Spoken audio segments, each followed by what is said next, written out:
Do you remember when the unconfirmed rumor of Epic Games wanting PlayStation to bring their games to their store exclusively? This AI overview pulls from Reddit and Quora. These sources cannot be verified. As to the media, whether or not they wrote about it is very interesting. The Gamer wrote about it. Game FAQs, which is a forum, seems like they talked about it. But apparently, what happened was, reportedly, Epic Games offered Sony $200 million for PlayStation exclusives. Now, if this story is actually correct, because they got it also from PC Gamer, who had these documents apparently, and I want to go ahead and point this whole thing to you guys. So why don't we do this? Let's take our time. Let's walk through that, and then you're going to see how much money Epic Games has made each year since like 2020. And then we're going to look at PlayStation's earnings on Steam. We're not even going to talk about their earnings on Epic Games. We're not going to talk about their more recent earnings on Xbox, bringing Helldivers 2. We're not going to talk about even their concurrent earnings on Xbox with MLB The Show. And so you're going to see that the multi-platform approach is actually very, very lucrative for PlayStation. This is 2021. Epic apparently offered Sony $200 million for first-party exclusives. Check this out. Epic versus Apple trial keeps delivering interesting information. Crazy to see how it took that long. And they basically opened up Apple, particularly about deals and spending related to the Epic Games Store. We've learned, for example, that in 2019 and 2020, Epic promised about $1 billion in advances for exclusives, including $115 million for Borderlands 3. A new trial exhibit, which was apparently released accidentally, shows that Epic offered Sony $200 million advance to get first-party PlayStation games on the Epic Games Store exclusively. Now, what's ironic and super funny is that Sony did not take this deal. The kings of the money hat did not want to be money hatted. You see this? Are y'all seeing this irony? This is the beauty of this whole gaming conversation. Because you really got to go back and you want to see what's been going on. And sometimes I think gamers, we forget. We don't know what kind of deal Epic and Sony may have arrived at, as document in question made before any handshake. It says Epic offered Sony $200 million MG for 4 to 6 titles and was awaiting Sony's response. MG surely means minimum guarantee, which is how Epic refers to these exclusive deals. It's the minimum revenue Epic guarantees a game publisher will make with an Epic Games Store exclusive. So Epic Games is looking at about $200 million extra dollars. So the $1.2 billion that they made on PC is actually a combination of, all of these efforts, right? Or 1.2 billion or whatever they're reporting anyways. I don't care. And he says, MG surely means minimum guarantee, which is how Epic offers exclusive deals and blah, blah, blah, blah, blah. It's the minimum revenue Epic guarantees a game publisher will make with an Epic Games Store exclusive, whether or not the game actually sells enough to cover it. The wording is somewhat ambiguous. Is it $200 million per game or $200 million for all 4 to 6 games? It depends on the specific games. Surely, and so far, only 2 Sony published games have released exclusively on the Epic Games Store: Ready Set Heroes and Predator Hunting Grounds.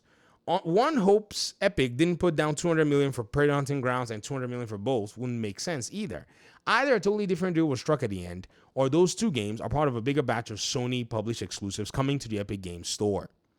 Very, very interesting. Here are the details of that email. Feel is meeting with Gabe and Valve occasionally. These are internal documents. Individual tactics. Offer extend at $200 million for 4 to 6 titles, awaiting feedback.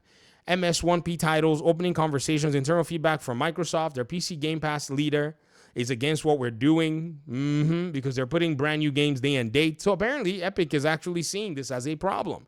They're effectively bidding against us for content. Yes. Phil is meeting with Gabe at Valve occasionally. Nintendo, not started, is a moonshot onto itself. Corporate history says this is a non-starter, trying to get Nintendo games on there. Now, ladies and gentlemen, how has Epic Games Store been doing from a sales and revenue perspective? Every year, I think, they publish a year in review. This is Epic Games year in review for 2020. They brag 160 million Epic Games PC customers. They bragged in that year that the PC Games customers spent about $700 million on the Epic Games Store, and $265 was spent by players on third-party PC games in the Epic Games Store. These numbers, look at this little caveat here, they reflect actual spending by customers and don't include the value of coupons, Epic funding of developers, or other promotions. Wow, that's crazy. The next year, 2021, they claimed that gamers spent $840 million. The next year, 2022, they claimed that gamers spent $820 million. 2023, they claimed that gamers spent $950 million. And 2024, gamers surpassed that and have spent $1.9 billion.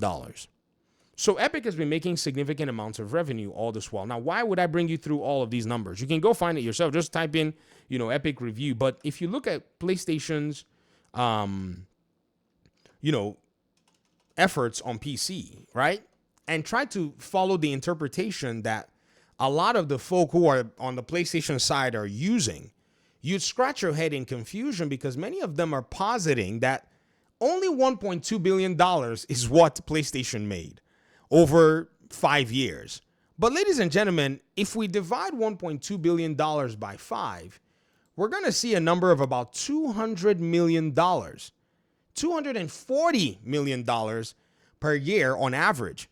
If we take that $240 million and juxtapose it with, say, Epic Games Store's $1 billion, that's over 20% of what the entire Epic Games Store is seeing from gamer spending as of year in review for 2024. If we even go back, say, 5 years, which would be Epic Games, which would be the first year PlayStation really did start kicking these efforts in, we'll see that they were doing about $700 million, which is crazy if you kind of think about it.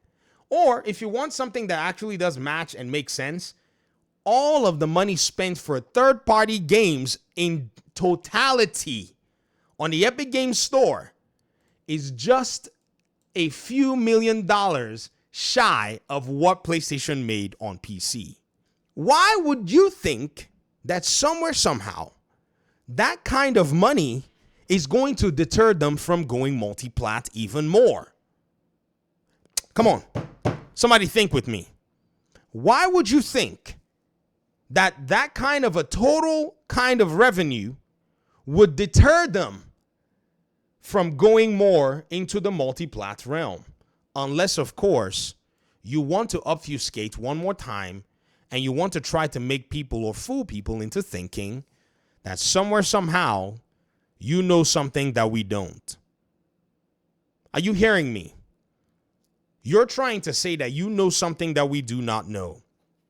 And this kind of revenue is absolutely insane. I don't know what company would turn their backs away from $100 million. I don't know two companies that will come together and collectively turn their backs away from $200 million. I don't know 5 companies who would collectively turn their back away from $240 million. You all really need to check what in the world you guys are assessing, because I've never seen such an antithetical thinking collective as to some who continue to tout this madness and this nonsense. If anyone hasn't told you anything or indicated anything to you, if you've looked at PlayStation's cadence, you can already tell that the initial results that they got when they started doing this effort actually attracted them and pulled them more and more into this paradigm. Because when they kicked it off, it wasn't this insane. And then all of a sudden, if you notice, go look at the cadence. When it first started, it was just 1, then 1, then 4, 5, and then another 4, 3. I mean, it went from 1, 5, 3, 7, and they just dropped them. Like, I don't know why you would think that cadence will somehow slow down when there is money on tap to be made. Be honest with yourselves.